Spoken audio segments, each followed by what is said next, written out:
നമ്മുടെ തെരഞ്ഞെടുപ്പ് പ്രക്രിയക്കെതിരെ വലിയ വിമർശനങ്ങളാണ് പ്രതിപക്ഷ പാർട്ടികളിൽ നിന്ന് ഉയരുന്നത്. വോട്ട് ചോരി പ്രചാരണമൊക്കെ രാഹുൽ ഗാന്ധി ഉയർത്തിയത് വലിയ ചർച്ചയാണ്. എന്നാൽ നമ്മുടെ തെരഞ്ഞെടുപ്പ് രീതിയെ പ്രശംസിച്ച് അമേരിക്കൻ പ്രസിഡന്റ് ഡൊണാൾഡ് ട്രംപ് രംഗത്ത് വന്നിരിക്കുകയാണ്. നമ്മുടെ തെരഞ്ഞെടുപ്പ് നിയമങ്ങളും വോട്ടർമാർക്കുള്ള ഫോട്ടോ പതിച്ച തിരിച്ചറിയൽ കാർഡ് അടക്കമുള്ള രീതിയെയുമാണ് ട്രംപ് പ്രശംസിച്ചത്. ഇന്ത്യയിലെ മുഖ്യ തെരഞ്ഞെടുപ്പ് കമ്മീഷണർ ഗ്യാനേഷ് കുമാറിന്റെ പരാമർശം പങ്കുവെച്ചുകൊണ്ടായിരുന്നു ട്രംപിന്റെ ഈ കുറിപ്പ്. എന്തുകൊണ്ടാണ് ട്രംപ് ഇന്ത്യൻ തെരഞ്ഞെടുപ്പ് സംവിധാനത്തെ പുകഴ്ത്തുന്നത്? ഒന്നും കാണാതെ ട്രംപ് ഇങ്ങനെ ഒരു നീക്കം നടത്തുമോ എന്ന് സ്വാഭാവികമായും തോന്നാം. യഥാർത്ഥത്തിൽ അമേരിക്കൻ തെരഞ്ഞെടുപ്പിലെ സുതാര്യത ഉറപ്പുവരുത്താൻ വോട്ടർ ID നിർബന്ധമാക്കണമെന്ന നിലപാടിലാണ് ട്രംപ്. ഇതിനായി ട്രംപ് ഭരണകൂടം മുന്നോട്ട് വയ്ക്കുന്ന സേവ് അമേരിക്ക ആക്ടിന് ബലം നൽകാനാണ് ട്രംപ് ഇപ്പോൾ ഇന്ത്യൻ മാതൃകയെ പിന്തുണച്ച് രംഗത്ത് വരുന്നത്. US തെരഞ്ഞെടുപ്പിൽ വോട്ടർമാരുടെ തിരിച്ചറിയൽ രേഖകൾ നിർബന്ധമാക്കാത്തതിനെക്കുറിച്ച് ഇന്ത്യയുടെ മുഖ്യ തെരഞ്ഞെടുപ്പ് കമ്മീഷണർ ഗ്യാനേഷ് കുമാർ സംശയം പ്രകടിപ്പിച്ചത് ചൂണ്ടിക്കാട്ടിയായിരുന്നു ട്രംപ് നിലപാട് വ്യക്തമാക്കിയത്. തിങ്കളാഴ്ച ട്രൂത്ത് സോഷ്യലിൽ പങ്കുവച്ച കുറിപ്പിൽ സാധുവായ ഒരു ഫോട്ടോ ID പോലുമില്ലാതെ അമേരിക്കയിൽ എങ്ങനെയാണ് തെരഞ്ഞെടുപ്പ് നടത്താൻ സാധിക്കുന്നത് എന്ന ഗ്യാനേഷ് കുമാറിന്റെ ചോദ്യമാണ് ട്രംപ് തന്റെ പോസ്റ്റിൽ കുറിച്ചിരുന്നത്. ഇന്ത്യയിൽ നടന്ന അവസാന പൊതു തെരഞ്ഞെടുപ്പിൽ 64.6 കോടിയോളം ആളുകൾ വോട്ട് രേഖപ്പെടുത്തിയെന്നും എന്നാൽ ഇതിൽ 1% താഴെ ആളുകൾ മാത്രമാണ് തപാൽ വോട്ട് ചെയ്തതെന്നും ട്രംപ് ചൂണ്ടിക്കാട്ടി. ഇന്ത്യയിൽ വോട്ട് ചെയ്ത ഓരോ പൗരനും ഫോട്ടോ തിരിച്ചറിയൽ രേഖയുണ്ടായിരുന്നുവെന്നും അമേരിക്കയിൽ ഉടൻ തന്നെ സേവ് അമേരിക്ക ആക്ട് പാസാക്കേണ്ടതുണ്ടെന്നും ട്രംപ് വ്യക്തമാക്കി. അപ്പോൾ ഇതാണ് ട്രംപിന്റെ നീക്കം. ഇതിനു വേണ്ടിയാണ് ട്രംപ് ഗ്യാനേഷ് കുമാറിനെ ഉദാഹരിച്ചതും ഇന്ത്യയെ പുകഴ്ത്തിയതും. എന്താണ് സേവ് അമേരിക്ക നിയമം എന്ന് നോക്കിയാൽ, വോട്ട് ചെയ്യാൻ എത്തുമ്പോൾ വോട്ടർമാർ അവർ അമേരിക്കൻ പൗരന്മാരാണെന്ന് തെളിയിക്കണമെന്ന് വ്യവസ്ഥ ചെയ്യുന്ന നിയമമാണ് save America act. American federal നിയമപ്രകാരം അമേരിക്കയിൽ വോട്ട് ചെയ്യണമെങ്കിൽ അവർ അമേരിക്കൻ പൗരന്മാരായിരിക്കണം. എന്നാൽ അമേരിക്കൻ പൗരത്വം തെളിയിക്കുന്നതിനുള്ള ചട്ടങ്ങളൊന്നും നിയമത്തിലില്ല.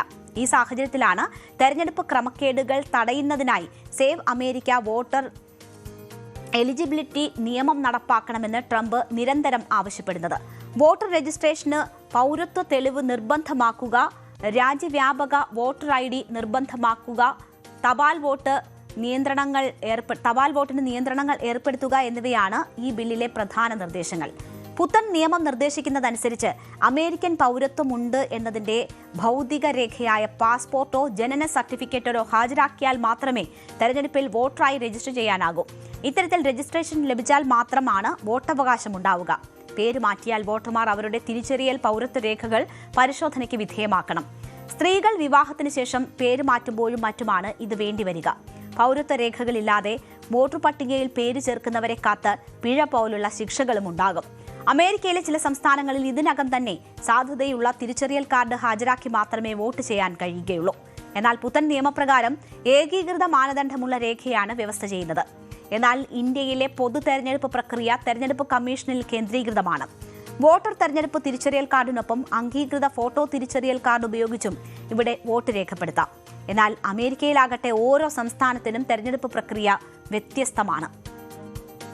എന്തുകൊണ്ടാണ് പുതിയ നിയമത്തിന് ട്രംപ് ശ്രമിക്കുന്നതെന്ന് നോക്കിയാൽ, 2020 തെരഞ്ഞെടുപ്പിൽ ജോ ബൈഡനോട് ട്രംപ് പരാജയപ്പെട്ട തെരഞ്ഞെടുപ്പിൽ വ്യാപക ക്രമക്കേട് നടന്നു എന്നാരോപിച്ചാണ് ട്രംപിന്റെ ഭാഗത്ത് നിന്ന് ഇത്തരം ഒരു നീക്കം നടക്കുന്നത്.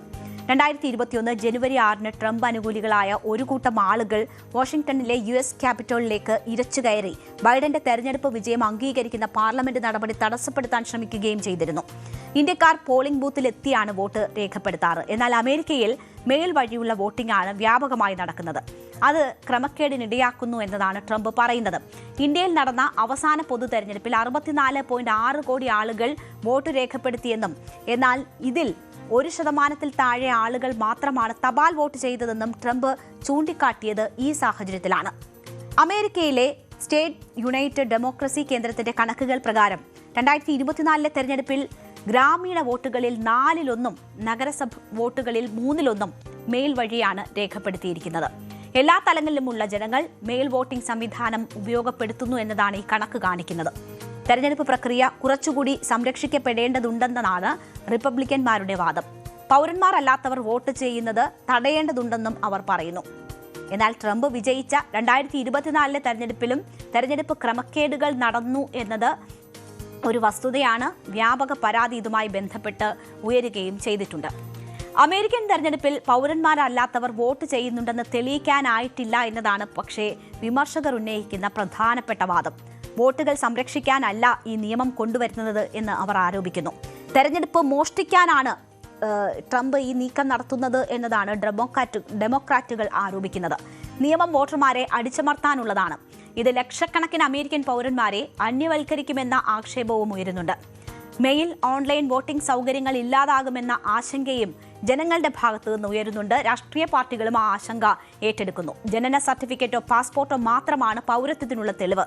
38 ലക്ഷം ജനങ്ങൾക്ക് ഈ രേഖകളൊന്നുമില്ല. മിക്കവരുടെയും വോട്ടുകൾ നഷ്ടപ്പെടുകയോ മോഷ്ടിക്കപ്പെടുകയോ ചെയ്യാനാണ് സാധ്യത എന്നതാണ് അവർ ചൂണ്ടിക്കാട്ടുന്നത്. ഇത് ഈ നിയമത്തെ എതിർക്കാൻ അവരെ പ്രേരിപ്പിക്കുന്ന ഘടകങ്ങൾ. സേവ് അമേരിക്ക ആക്ട് ഇപ്പോഴും നിയമമായി പ്രാബല്യത്തിൽ വന്നിട്ടില്ല. 2025 സമാനമായ സേവ് ആക്ട് ഹൗസ് പാസാക്കിയിരുന്നു. തുടർന്ന് സെനറ്റിലേക്ക് അയച്ചെങ്കിലും നിയമമായി മാറിയില്ല. ഫെബ്രുവരിയിൽ ജനപ്രാതിനിധ്യ സഭ ബിൽ 213-നെതിരെ 218 വോട്ടുകൾക്ക് പാസാക്കിയിരുന്നു. സെനറ്റും ജനപ്രാതിനിധ്യ സഭയും പാസാക്കിയാൽ ബിൽ നിയമമാകും. ട്രംപിന് സെനറ്റിൽ പക്ഷേ വെല്ലുവിളികൾ നേരിടേണ്ടതായുണ്ട്. ഡെമോക്രാറ്റുകൾ ബില്ലിനെ പിന്തുണയ്ക്കില്ല എന്നതാണ് വിവരം. 100 അമേരിക്കൻ സെനറ്റിൽ 53 പേർ റിപ്പബ്ലിക്കന്മാരാണ്. എന്നാൽ ബിൽ പാസ്സാക്കണമെങ്കിൽ 60 പേരുടെ പിന്തുണ വേണം. ഇതാണ് ട്രംപിനെ കുഴയ്ക്കുന്ന കാര്യം. ബിൽ പാസ്സാകണമെന്ന് ഇപ്പോൾ പാർലമെന്റിനോട് ആവശ്യപ്പെട്ടിരിക്കുകയാണ് ട്രംപ്. അതിനുള്ള സമ്മർദ്ദമാണ് ഇപ്പോൾ ട്രംപ് നടത്തിക്കൊണ്ടിരിക്കുന്നത്. അതിനാണ് ഇന്ത്യയെ ഉദാഹരിക്കുന്നതും. ഇന്ത്യയിലെ തെരഞ്ഞെടുപ്പ് സുതാര്യതയെക്കുറിച്ചും തെരഞ്ഞെടുപ്പ് കമ്മീഷന്റെ തീരുമാനങ്ങളെക്കുറിച്ചും നേരത്തെ തന്നെ കോൺഗ്രസ് കടുത്ത വിമർശനങ്ങൾ ഉന്നയിച്ചിട്ടുണ്ട്. മാത്രവുമല്ല, SIR-മായി ബന്ധപ്പെട്ട് തെരഞ്ഞെടുപ്പ് കമ്മീഷനുമായുള്ള തർക്കങ്ങൾ ഓരോ തെരഞ്ഞെടുപ്പിലും ഉയരുന്നു. ഈ സാഹചര്യത്തിൽ ട്രംപിന്റെ പ്രശംസയെ പരിഹാസത്തോടെയാണ് രാജ്യത്തെ മുഖ്യ പ്രതിപക്ഷമായ കോൺഗ്രസ് സമീപിച്ചത്. പ്രിയപ്പെട്ട ട്രംപെ, ദയവായി ഗ്യാനേഷ് കുമാറിനെയും അമേരിക്കയിലേക്ക് കൊണ്ടുപോകൂ. ലഭ്യമായ അടുത്ത വിമാനത്തിൽ തന്നെ ഞങ്ങളുടെ EVM-കളും നിങ്ങൾക്ക് അയച്ചു തരാം എന്നതാണ് കോൺഗ്രസ് മാധ്യമ വിഭാഗം തലവൻ പവൻ ഖേര പരിഹസിച്ചുകൊണ്ട് എക്സിൽ കുറിച്ചത്. എന്തായാലും ഇന്ത്യയിൽ വലിയ വിമർശനം പ്രതിപക്ഷത്തിന്റെ ഭാഗത്തുനിന്ന് നേരിടുമ്പോഴും അമേരിക്കയിൽ പ്രശംസിക്കപ്പെടുകയാണ് ഇന്ത്യയുടെ തെരഞ്ഞെടുപ്പ് പ്രക്രിയ. ക്ഷമിക്കണം, ഒരു ഇടവേളയ്ക്ക് ശേഷം അടുത്ത ഫോക്കസ് വാർത്തകളിലേക്ക്.